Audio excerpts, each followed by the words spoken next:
Smelter L ada terbakar, ada meledak. Smelter L baru-baru ini.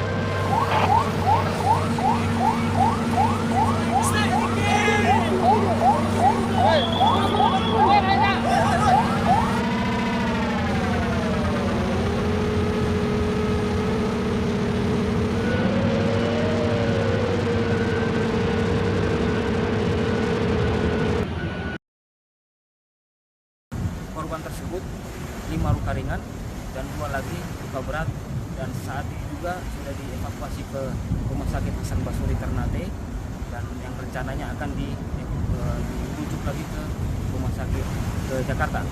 Anggota kami masih sementara melaksanakan investigasi dan penyelidikan di tempat kejadian perkara apa penyebab kejadian sebenarnya. Demikian dapat saya laporkan. Terima kasih.